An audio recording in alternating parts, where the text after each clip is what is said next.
Buyers and sellers, inspect the handiwork of the local craftspeople, haggle over the price of yarn, and become saturated by a sense of nostalgia for a life you never knew. Roll up. It's time to talk Tull to me.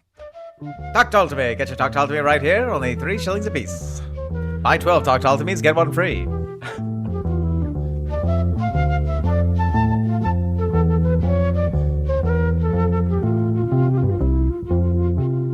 Welcome back. I am Omen Sade. And I am Nick McGill. Together we are Feckless Moans. And this is Talk Tull to me. A weekend drive into the sleepy seaside town of Prog Rock, in which never go with the first price, Nick, and oh my goodness, look at that exquisite table runner, Omen. We'll try desperately not to spend all of our hard-earned cash on seminal prog rock band Jethro Tull. Yes, every booth an album, every turnip a song. We will judiciously investigate our way through the entire discography of Jethro Tull. From the baked goods section of This Was to the suspicious antiques area of Catfish Rising, neither Nick nor I will rest until we have perused for your pleasure the entirety of what Jethro Tull has to offer. And then we will go for a much-needed frosty pint. See, this episode, brand new, I could see for 20p, but this isn't worth much more than like 10 tops. It's got a scratch. This episode's got a scratch right here. Look at that. I'm going to have to replace half of this episode when I take it home. I'm going to pay more in replacement parts than it's going to cost to pay you. That's right. Full price. But you know what? Look at the lovely patina on it. That's true. You can't buy that. I mean, you can buy a patina. You can. It's 20p, actually. So, Nick, hello. Omen, welcome back after quite a hiatus. Welcome back, and also in another way, welcome for the first time to the subtropical floating recording Feckless Moment studio, where I currently am located. Feckless Studio Prime. No, Beta. I don't know. Feckless Momes, but with a pineapple on it. That's it, yeah. Yeah, I was going to say you went to hell and back, but you didn't come back. I haven't come back yet. No, my wife and I moved to the state of Florida in the United States, which is where Jules Verne set his the first part of his novel, From the Earth to the Moon. Yep. And it's also famous for one or two other things. Yeah, that's what it's best known for, yeah. A little bit of a new setup. Hopefully sound quality is good. Omen and I are looking at each other for the first time. Yeah, I mean, our eyes are pressed right up to the cameras. It's a little awkward, but very intimate. One of the advantages to the move is that my wife and I now have tons more space than we did in our tiny New York City apartment. So I now have an entire separate room, which is dedicated office space. Unheard of. And unheard of. Haven't heard of it yet. And so I'm no longer recording in the corner 2 feet from my wife's pillow where she sleeps. That's why the last year of episodes where it was Omen whispering the whole time. And snoring in the background. Yep, that's it. It explains it all. Quick Tiki check. How's Tiki doing with the move? She is getting there. She was pretty confused. She hated the 3-day car ride. Yeah. Not a fan of that. Understandable. Was pretty confused for the first couple days. There's so much more space for her to explore, but she's just sort of last night and this morning, she's kind of turned a corner and she's starting to do her regular routines. And yeah, I think overall she approves. I'm sure she does. More space, fresher air, quieter. Yeah. Quieter, big time quieter. Way more places to poop. I mean, honestly, or throw up on. Yeah. She hasn't thrown up yet. Just you. But she does keep coming out of corners with like dust and cobwebs on her whiskers. So I'm like, where were you? So you Where is that? You don't need a mechanical vacuum. You can just use her. Yeah. Yeah. That's great. I prefer an unmechanical vacuum anyway. A biological vacuum. A non-Euclidean vacuum. Well, let's wrap up catch up there. We don't want to stray too far. off the rails. Where did the rails go? I don't even see them at this point. Nick, with all that being said, we have, shockingly, another song about which to talk Tull today. That we do. We are getting there. We are almost without Zealot Gene in the mix. That is a hypothetical right now. Without Zealot Gene in the mix, we are almost halfway through our 300 episodes. OMG. That's right. We are not going to count the chickens of Zealot Gene until they hatch out of their strange little eggs. Just angry, bitter commentary chickens. Peck. Just pecking, peck. pecking at society. Pecking at society with their little flute beaks. But before we get into the song, we have ourselves a lovely 5-star review. What? Sir, sensors have detected another star in the sky. Dear Lord, that's 5 stars. 5 stars. 5 stars. 5 stars. Wemsley from Great Britain writes, one word, brilliant. And then goes on with more words. But he only needed the one. They only right. needed the one, yeah. A brilliant podcast. Tull have been missing from the podsphere for a long time, and this certainly fills that hole. I got into Tull when I was 16. I'm now 37, and have never had anyone to obsess about them with. My friends, although wonderful, have never bothered with Tull despite my numerous pleas. Discovering these guys were of a similar age to me. Hey, steady on there, friend. Of a similar age to me, clever, funny, and insightful, has given me plenty of yes, mate moments, along with many more insights I'd not considered. Ian Anderson is a genius, and this podcast recognizes, but isn't afraid to poke a little fun when required. I love it! Nice one, lads. Oddly enough, Wemsley sounds just like Maggie Smith, Dame Maggie Smith. It's peculiar. Who is also 37. Also 37. She looks pretty weathered, though. She's been through a lot. It's that English diet. So, of just Scotch eggs. Thank you so much, Wemsley, for that review. We encourage all of our sweet listeners to give us a 5-star review. It's how more of you nerds can find us and listen to us and enjoy our absurd takes on Jethro Tull. That's right. And, it's a service that we wanted for ourselves because we, besides each other, didn't have anyone to talk Tull about. True that. And so, yeah.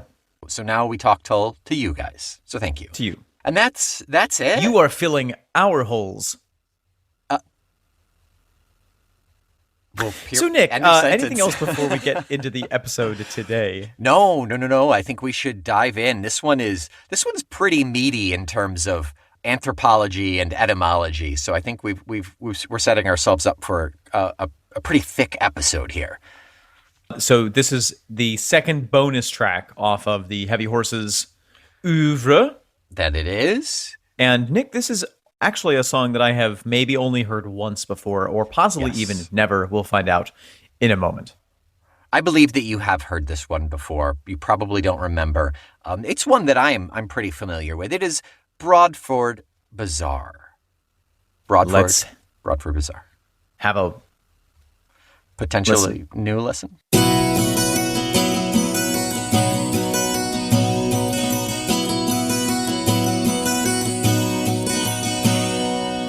Ooh, Nick. You've heard that song before, right? I don't know that I have, actually. Maybe once at one point, but that felt very new to me. And thank you. Thank you for that. And I also have the bumps of the goose upon my skin. It's such a pretty song. I love that song a lot. Yeah, it's so lovely. There's a lot going on in that song. It's 3.5 minutes long. Really? Yep. It feels much longer in the best of ways. Yes, it does. It feels timeless. Yeah. Content-wise, I really love it. Musically, it's such a treat. It's such a lovely acoustic treat. Well, let's jump into that treat there from the musical perspective. This is a strictly Ian Anderson joint. It really is. We've got 3 instruments, tops. Yeah. 4, including his voice. Is the acoustic doubled? I can never tell. I can never tell if there are two going on at the same time. If I hear acoustic, it's just like acoustic to me. I could not tell if there were two going or not. Okay, having had another listen to it from my end, I don't know. I am no closer to a conclusion. But what I did hear was, it seemed to me like possibly there is a doubled guitar track, but what there certainly is some kind of maybe a delay or an echo filter. Yeah, maybe definitely that's all a bit of reverb, but there's a sense that sometimes he hits the string and there's like you hear that initial hit and then you hear a little backup hit of it from the pedal. Mm-hmm. Okay. So we've got at least one acoustic, very beautiful. At least one acoustic, which we're accustomed to at this point. It's a little different acoustic sound than we normally hear from Ian. It's a heavier folk acoustic-y sound, but it's really nice. Yeah. Ian's voice in this is my favorite Ian voice. It's so genuine. There's no affectation. It's just Ian on stage with a guitar. It's really beautiful. Yeah, it sounds like he doesn't... He's not trying to put on any kind of a character. No. He's not trying to do any kind of a particular sound. His voice sounds relaxed. Like sometimes it sounds very strained. Yeah, if he's trying to hit like a really high note or something, particularly what we hear a little bit later on, yeah. But the notes in this aren't that low.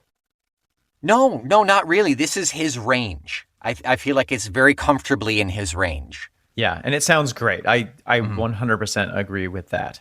We get his voice echoing with the second set of lines in that first verse when he gets into red-faced, honking the horn or laying on the horn or whatever. Yes. With hot red-faced drivers, horns flattened fists wailing. We get flute kicking in on the first chorus that sticks with us the rest of the way. And it's all come willing now, spend a shilling now, stack up the bag of your new motor car. And let's talk about that flute. That is a little bit different than what we're accustomed to hearing as well. Yeah. So for me, there is I don't want to say an imitation exactly, but there is a playing with a kind of a Celtic flute sound that we don't always hear. Sure, yeah. It's more that kind of jazz rock flute sound. There are some specific things that he's doing in this track that kind of put it into that more traditional sounding mode. One of which is he's bending the notes quite frequently. Okay. Do you hear what I'm talking about when he starts out a note and it's like D and he goes like D. Yeah. Yeah, it gives it a really ethereal quality. Yeah. And that's a cool technique that you can do by simultaneously rolling the flute either away or towards you and tightening or loosening the embouchure at the same time to keep the airstream consistent across the whole. It's not easy, but for someone who's been playing the flute for so long like him, it's totally achievable. But the fact that he's doing it with just such feeling is just lovely. Yeah. There's a precision to it. Like it's not loosey-goosey. As ethereal as it feels, it's not loosey-goosey. Like it's all very, very directly delivered, and it makes it very potent.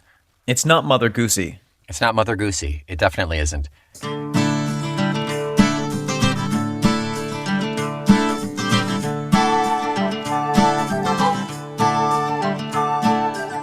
Then we get some tambo, the last of the instruments. Out of the north, we get tambourine coming in. Out of the north, no oil rigs are drifting.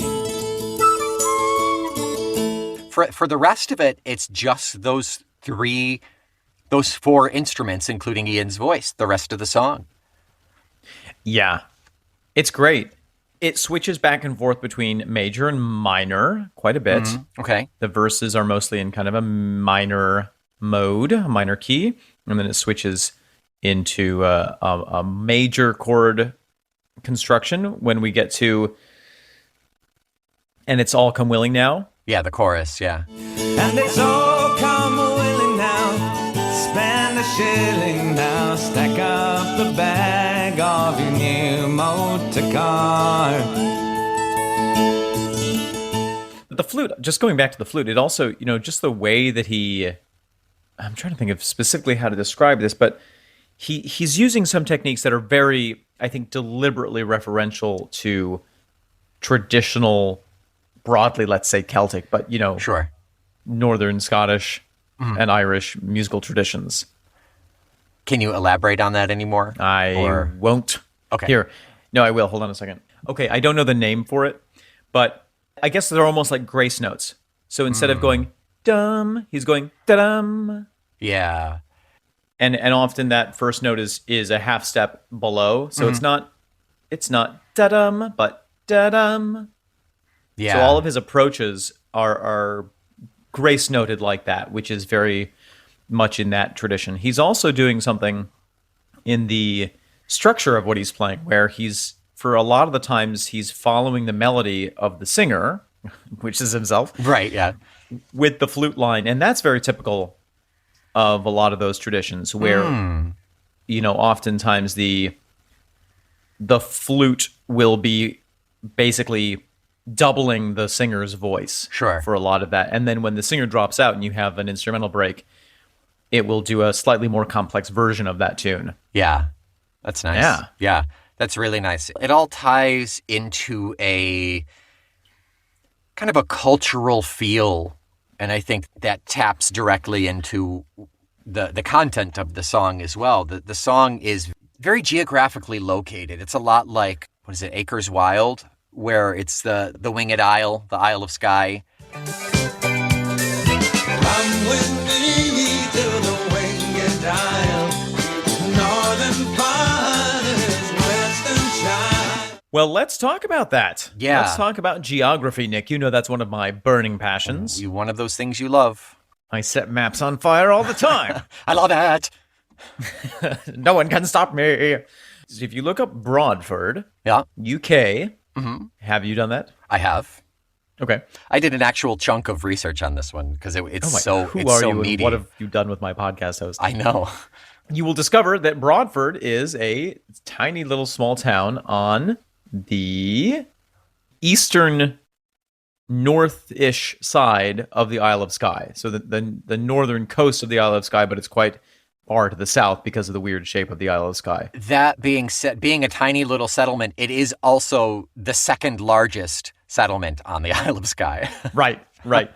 It's off of the inner sound. It's close to, well, nothing really, except maybe the Isle of Scalpe. It also straddles the Broadford River.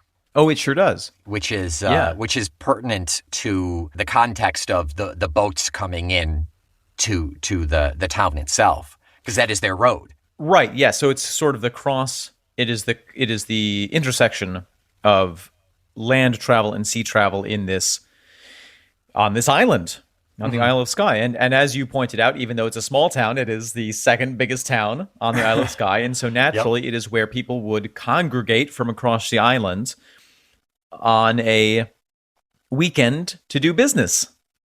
And for some, it may be because this river is right there. It is right in the middle. It might be easier to just sail in as opposed to coming over land, Absolutely.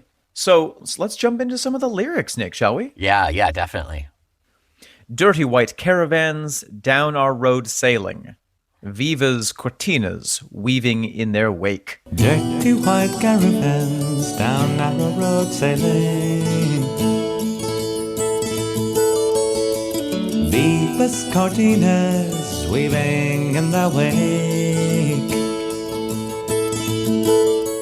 So, just a little fun thing here. A cortina is made by Ford. It's a car, and it was the most popular selling car in Britain for like 3 decades. And it's just probably a little 4-cylinder, affordable, reliable little Ford. It's also a yacht with a motor. Bitch, what? Yeah. It's a motor yacht. Interesting. And a Viva is a houseboat. A boat that you live on. Viva being life or living. So you went the car route, I went the boat route. This dirty white caravan sailing, I'm seeing them sailing up this river to come into Broadford. But a caravan could also refer to what we refer to as a motorhome. Exactly, yeah. So it's sort of a double image that he's crafted there. It really is, yeah. And you could say a car is sailing, you could say that you could use really any verb to explain the locomotion of a vehicle, Of course, especially in an area where there is so much kind of sea adjacent language. Mm-hmm. You could, often you apply the verbiage from one set of things to another. Yeah. I was going the car route because the next couple of lines, with hot red-faced drivers, horns flattened, fists waving, putting trust in blind corners as they overtake. With hot red-faced drivers, horns flattened, fists wailing, putting trust in blind corners as they overtake. Which is such a great set of images there. Yeah. It's very evocative. Like, I see that happening. There's no question in my mind of traffic on the river or on the roadway trying to get into Broadford. Right. Well, and especially, on an island with a population that is, approximately the size of Oswego, New York, spread out over hundreds and thousands of acres. Yeah. Traffic means something different. And I think in this context, it's like, because the roads are so small and because they're so windy, if there's a big truck trying to get down the road to sell goods, someone in a little Ford would be infuriated because normally they can just blast down the road. But in this case, they're going to pass on a 2-lane road, or maybe a 1-lane road, really. Right. Where they can't see what's coming. So it's very dangerous. Yeah. But they're all worked up because it's the big monthly or weekly business session where you go out. Yeah, they want to get there. They want to either set up their stalls, or they want to be the first one to get there to buy something from the stalls, Sure.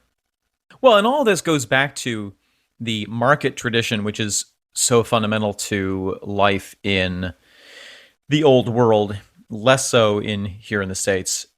But the marketplace as a physical tradition is really goes back hundreds and hundreds and hundreds of years, and there are so many other cultural things that have come out of that. That it really represents the heart of business going back for, like, as I said, hundreds and hundreds of years. Yeah. So the fact that this is the modern continuation of a very old tradition is something that's very up Ian's alley in terms of being a writer. He understands, and remember, he moved here, he moved to the Isle of Skye.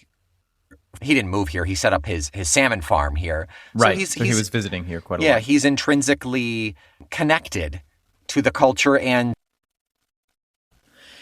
yes, and I can imagine, absolutely. And I can imagine him seeing, you mentioned Acres Wild. I feel like this is the flip side of Acres Wild.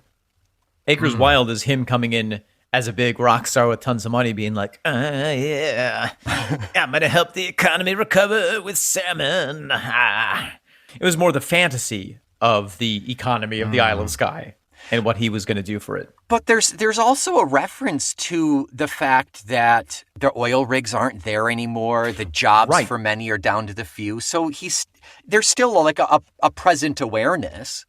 Absolutely. But this is a more, I would say, direct observation rather than his relationship with it. Oh, okay. Yes. This is Ian as Ian being the narrator, simply observing. Yeah. This isn't I'll make love to you. Yeah. This is I see you doing your thing. Yeah. This is pretty common to what we hear in Heavy Horses. Yeah. Okay. I love the chorus, the proto-chorus. It's all come willing now, spend a shilling now, stack up the back of your new motor car. And it's all come willing now, spend a shilling now, stack up the bag of your new motor car. That's almost like a hawker's. Yeah, it's in quotes. Yeah, it's in quotes. It's saying, come on, spend your money, buy everything, and fill up your car.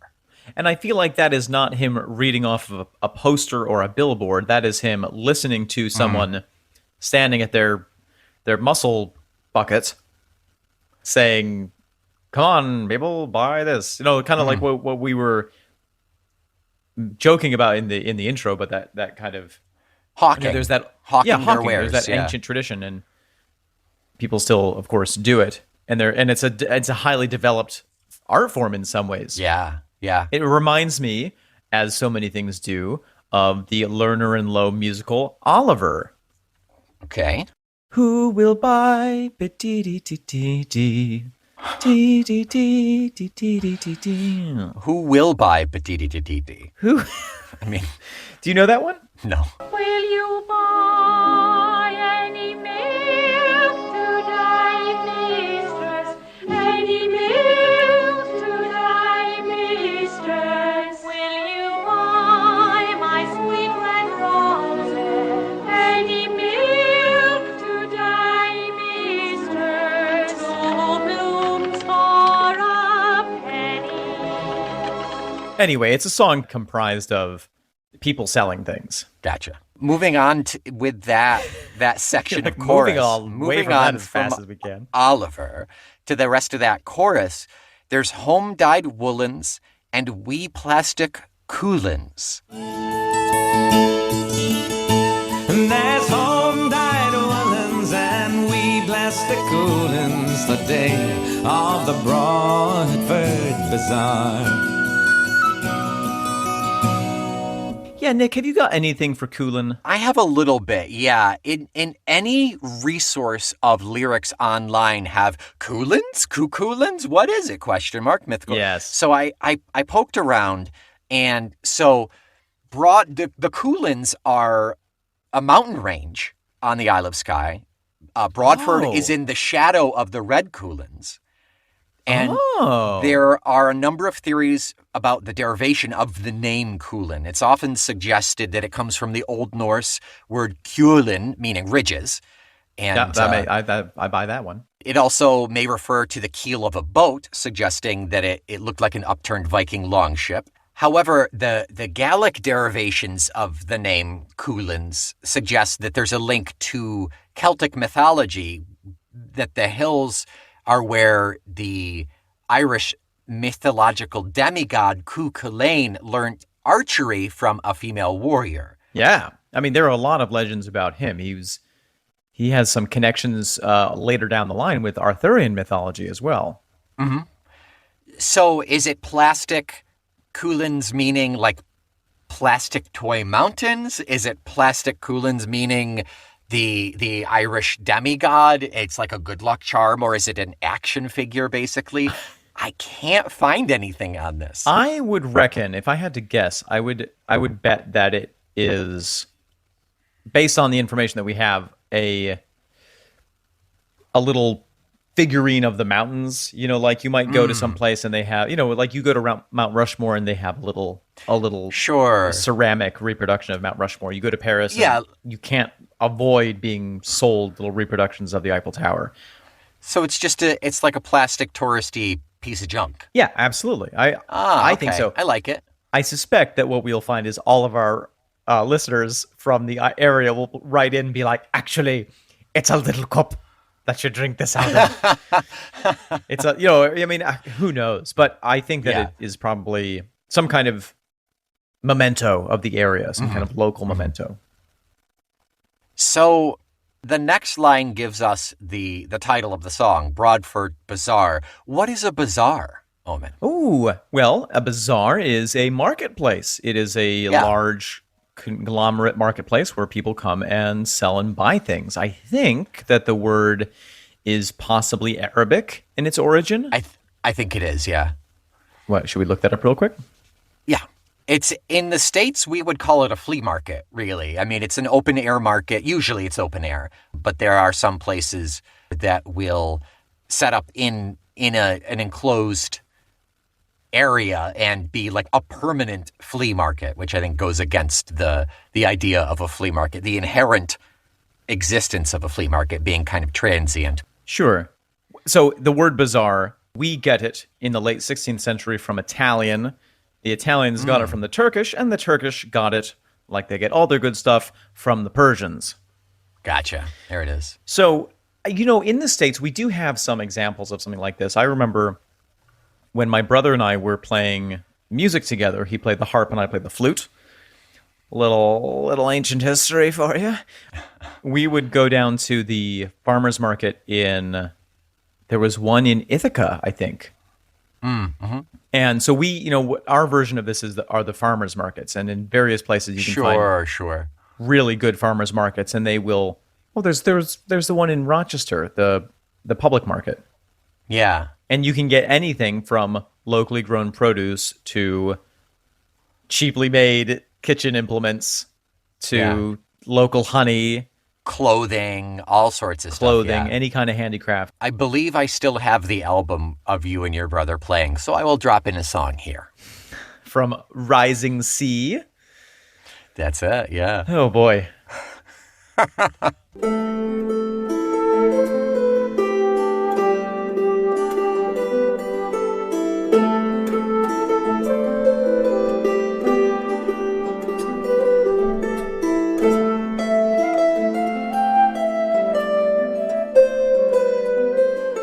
So yeah, but again, as we go back to Europe, it becomes more of an essential part of commerce, whereas here it's sort of a quaint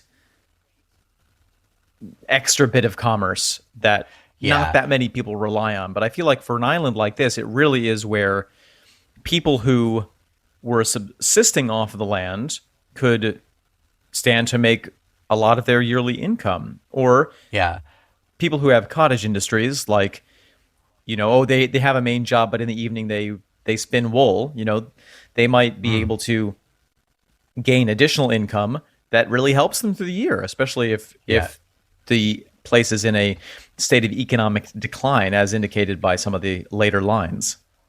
Yeah, and where else would you sell your wool? Not online, baby. If you don't have chickens, where would you buy eggs? Right. It is that cultural collector where everybody comes to sell and buy, and it's where information is collected. Yes. It's where people talk and learn news. Yes, learn gossip. Certainly less now because people are a lot more connected to things. But I mean, in the late 70s, there sure as hell wasn't any internet. There may not have even been phone lines in some of these really remote places at that time. I mean, Talk Tull to Me was only like 2 episodes in at that point, so they really needed to... Remember when we had to call all of our listeners individually and and repeat this exact conversation? Mm-hmm. It took a long time. The telegraph version was even longer. Yeah.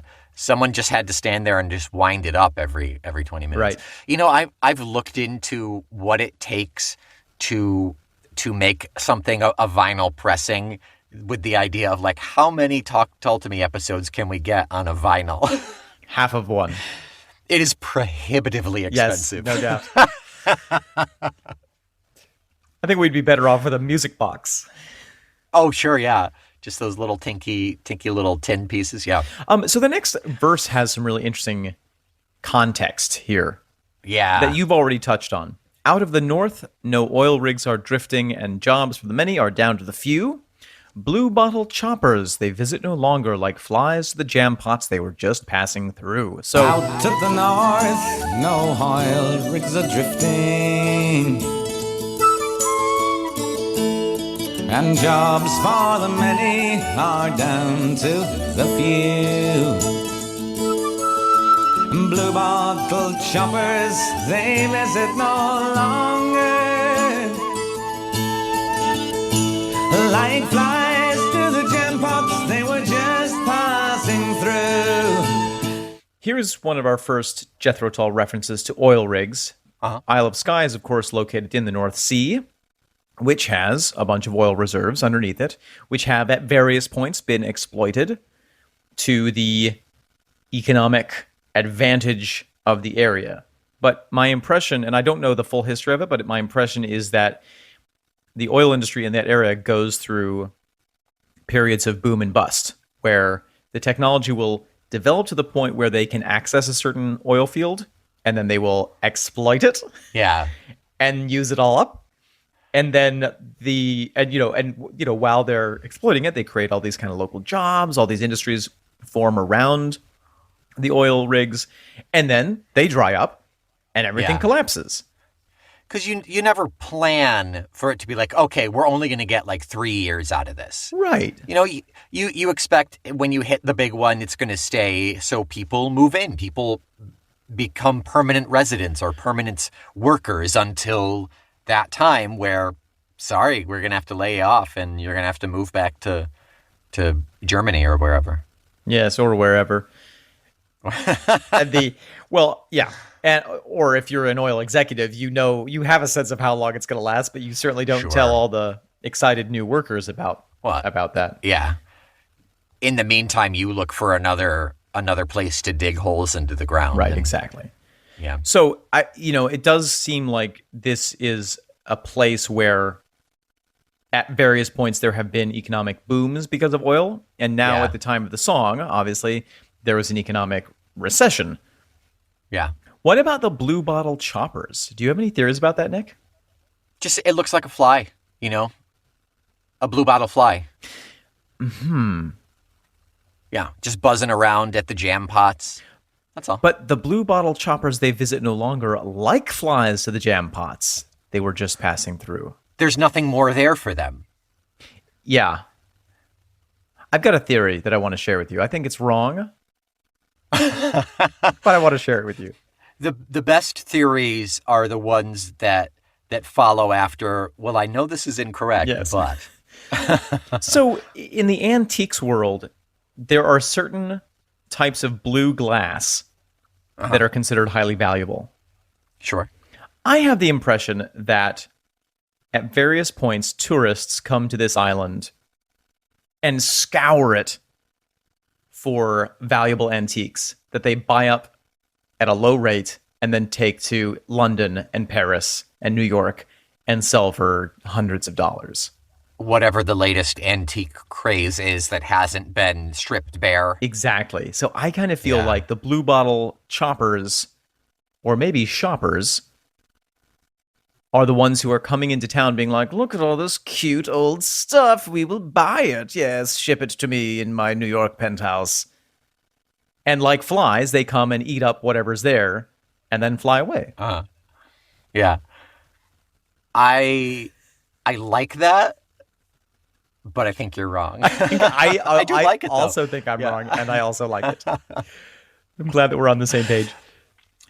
Going back to oil rigs. Please, let's. The second portion of this next upcoming chorus, one of my favorite lines in all of Tull. Probably the best rhyme in the English language. So good. Yes. Where once stood oil rigs so phallic, there's only swear words in Gaelic to say at the Broadford Bazaar. Where once stood oil rigs so phallic, there's only swear words in Gaelic to say at the Broadford Bazaar.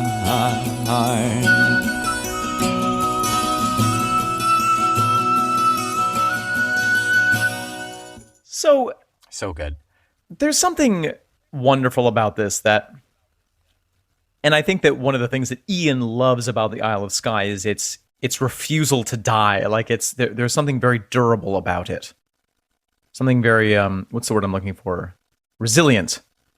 Yeah. So even though they've had these times of boom and bust, the things that people come in and say, "Oh yeah, this is going to change everything forever." They know that doesn't last. But you know what lasts? Sure. Is the culture of cursing.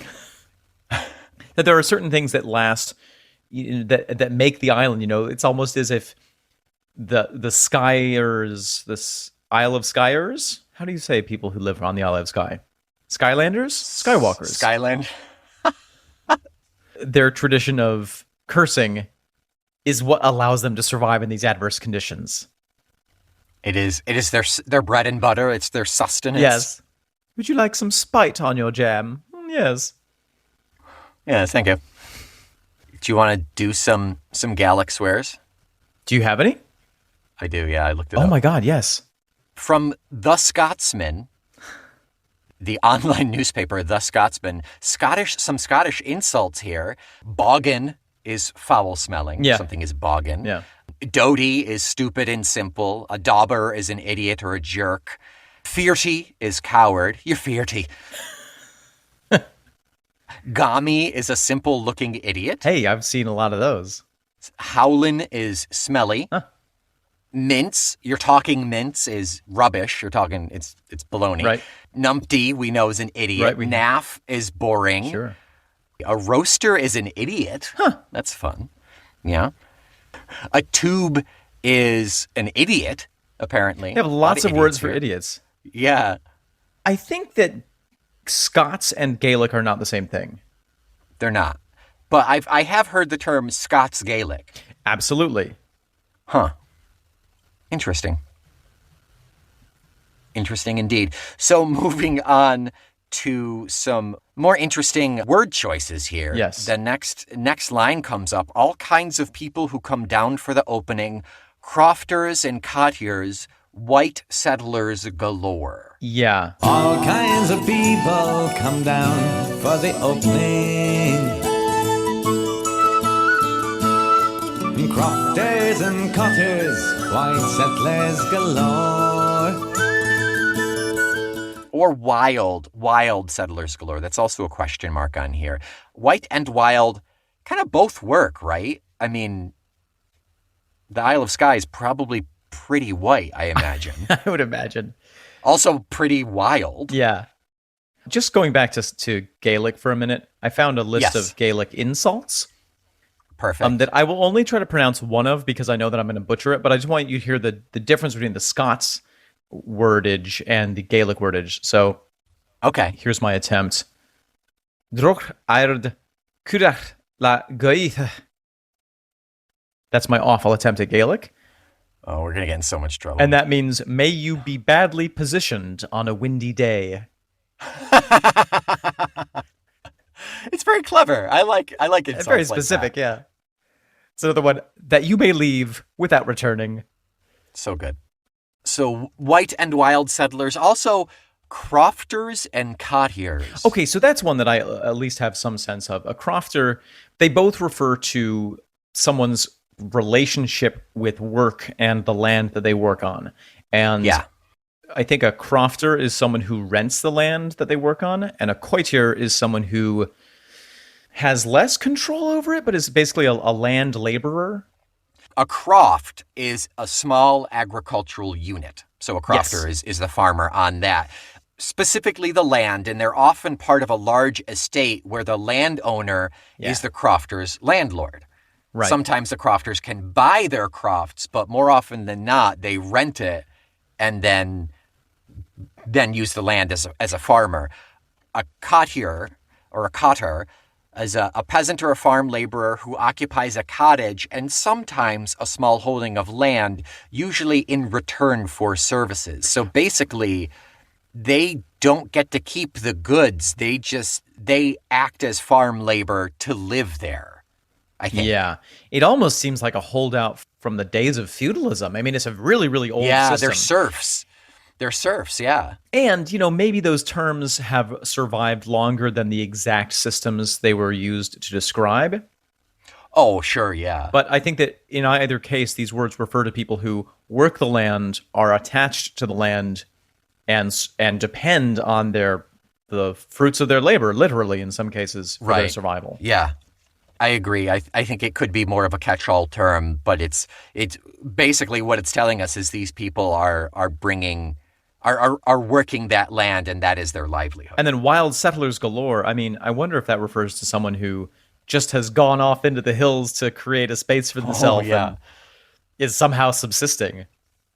Yeah, and still needs to come into the bazaar for certain things. Yeah, that's a possibility. And that's contrasted with the next verse, wherein they say, we'll take pounds, francs, and dollars from the well-heeled.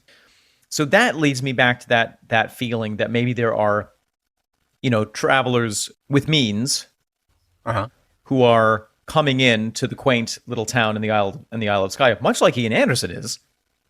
Sure. But also people from Europe. maybe the bazaar itself is a tourist destination, so people plan their trips. It would be if it's the second biggest town in the Isle of Skye. I'm sure that lots of people would want to go to the Isle of Skye just because. Mm-hmm. And where else are they going to go? Right, yeah. There's probably only so much you can do, so you coordinate your schedule to go see this bazaar. So you have the Germans, the Americans, and the English coming and spending their money. And I imagine that a lot of the stuff, like a lot of the little plastic Cuillins or whatever they are, might be aimed at those travelers. Yeah, definitely. And here's the really amazing thing here. We'll take pounds, francs, and dollars from the well-heeled and stamps from the green shield. We'll take pounds, francs, and dollars from the well-heeled and stamps from the green shield. The day of the Broadford Bazaar. Now, Nick, this is a lovely little bit of history for you. You ready for this? Yeah. The Green Shield was an English spending scheme in this period, introduced in 1958, that was actually adapted from an American scheme of a similar sort, which rewarded people for spending money. So if you spent money at a certain place, you would be given stamps, and those stamps could then be exchanged for prizes, goods from either a catalog or from certain participating stores. So if you spent enough in your local economy, you could then go and essentially get something for free from like Marks and Spencer. It's points on your credit card. That's all it is. Right, but they're manual. They're actual green stamps that you've put in a book. Yeah. I remember that, Nick. We had a system like that growing up that I remember my mom getting blue stamps from the pharmacy and putting them into a book. I remember there were like stacks of little books with stamps in them. Huh. For just a few years, the scheme was so widely adopted, it was referenced in rock songs. Yes. But it suffered when Tesco ceased to use it as part of a price-cutting policy that became standard nationwide. To retain business, Green Shield allowed customers to buy gifts from the catalog with a mix of stamps and cash, but soon the catalog became cash only, and the operation was rebranded as Argos. Stamps were withdrawn altogether in 91, and the company entered voluntary liquidation in 2002. You enter voluntary liquidation often, don't you, Omen? I'm about to go liquidate myself right now. So I have a scan of a Green Shield Stamps Golden Harvest of Gifts catalog. Ooh, what are some of the options? That I will link in the show notes as well. The following Green Shield gift houses are now open: Cork, Dublin on Mary Street, Dundrum, Limerick, and Waterford. We have a convector heater. Oh. For 10.5 books. Wow. A record storage case for 4.5 books maybe. A record rack for 1 book. There are 2 Bowie albums on here that are using to show the 2-in-1 record rack. Yeah, the 2-in-1 record rack. It's just illustrating the usage of it. I see 2 Bowie albums. There is a Waltham cassette tape recorder, a cassette box storage case. There's a Kodak cameras. Wow. There's a lot of stuff. There's some pretty dope-ass sunglasses, some big cameras, some baby carriages, a watercolor set, toys. There's a picture of the stamps themselves. It's really, really fascinating to see the kind of a JCPenney catalog, but not quite. And it wasn't just Jethro Tull that made references to these stamps. In popular culture, there's a reference to them in Fawlty Towers, that great British sitcom. Mm-hmm. Michael Flanders makes a reference to them in a Flanders and Swan song. And Nicky Sudden wrote a song called Green Shield Stamps. And Genesis. Oh, wow. Has a song, Dancing with the Moonlit Night. That references the Green Shield? Yes. The Knights of the Green Shield allowed the pun, Knights of the Green Shield stamp and shout. Green Shield stamp. Nice. And shout. A little blurb from this catalog. The distribution center of Green Shield is like a modern Aladdin's cave, magically transported to Clondalkin County, Dublin. Row upon row of gifts, 250,000 in all, are stacked from floor to ceiling in a building 640,000 cubic feet in size. This is the heart of the Green Shield network. From here, a fleet of lorries and vans constantly crisscrossing the country replenishes the stocks in the gift houses in Cork, Limerick, Waterford, and in Dundrum and Mary Street in Dublin City. Irish people everywhere save Green Shield stamps. 2 a minute. That's the rate at which gifts are dispatched from the distribution centre through the post or by Skye services to savers who cannot readily get to a gift house. Many savers tell us that, apart from the excellent quality of the gifts, they enjoy collecting the stamps, filling up the savers' books, the mounting suspense as the day for claiming their gifts draws nearer. It's a pleasure that is shared by hundreds of thousands of people all over the country. Because there's bumfuck else to do. There's nothing else to do. Collect your stamps.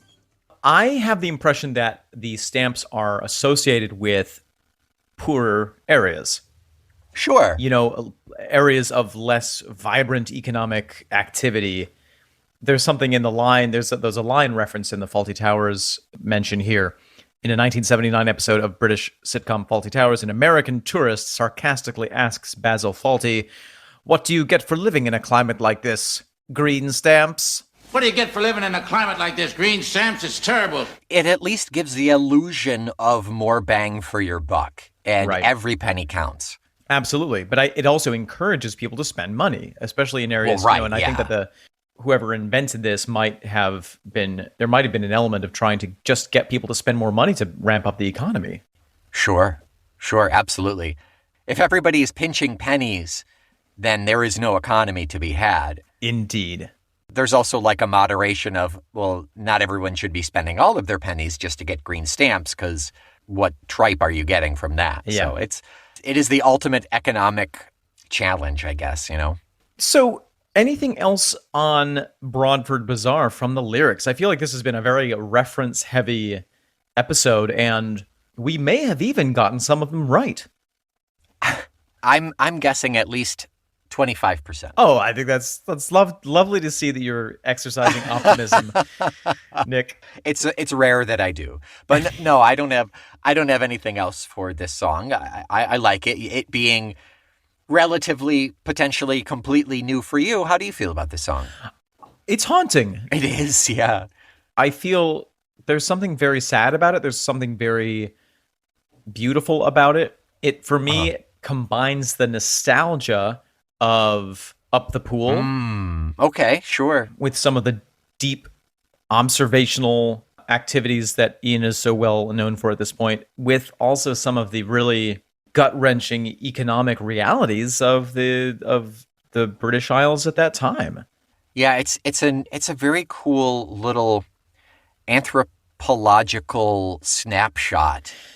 And the fact that the music is so sparse while the lyrics are so dense creates this really vivid experience for me listening to it.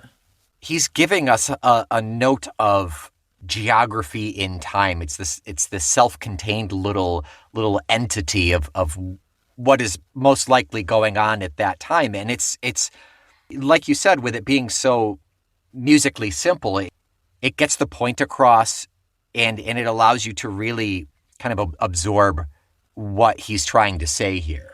I'm going to write a version of this song from my own experiences called The Price Chopper Parking Lot of Mexico, New York. Yeah, it's going to be very sad. I can't wait to hear the music in particular. It's going to be a kazoo. What that's going to be. Traditional kazoo upstate and New a York crying kazoo. baby. A mouth harp and a washtub bass. Yeah, and a Ford F-150 backfiring. Yeah, that's perfect.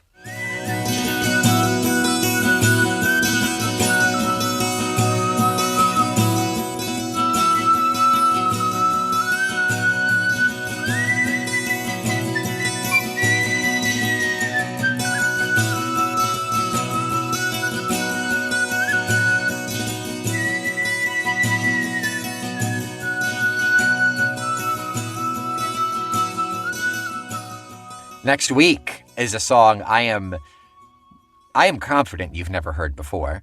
Is it another bonus track? It is a bonus track. We've got a couple more bonuses. Oh. We've got 3 more bonus tracks off of Heavy Horses. This one is called Horse-Hoeing Husbandry. Oh, Oh my goodness, I have definitely never heard of that one. Baby. Yeah, it's gonna be a good one. I cannot find lyrics written down for it online. I'm gonna have to transcribe them for you. Okay, well, that sounds good. You know, the bonus episodes always, the bonus track episodes always feel like a long weekend. They feel like a Monday off. Yeah. You still got to do a little bit of work just to exist as a human being, but they're freebies, you know? Yeah, you can be relaxed. Until next week, you would be losing money to not give us a 5-star review, because when you do, you get 1/4 of a green stamp that you can redeem for our affection once you filled up 4 books. For every month of Patreon subscription, you get, you know what? I'm going to be generous. I'm going to give you a whole green stamp for that. Wow, that's amazing. Eventually, if you have 10 books of green stamps, that will pay for 1 month of Patreon subscription. That's right. It's like a coffee card. It's investment. You just got to invest, and eventually you get a freebie. And then it's the exciting moment of being able to start another green stamp book. We have been selling these episodes down at the local market for so long that they are no longer fresh, but they are collector's items. That's right. Just blow off the dust. Some of them still have the wrapper on. Yeah, cheaper by the dozen. Yeah. Until next week, I remain Omen Sade. I am still Nick McGill. This is a 1979 4-door Ford sedan that is Talk Tull to me. And last time I checked, we are Feckless Momes.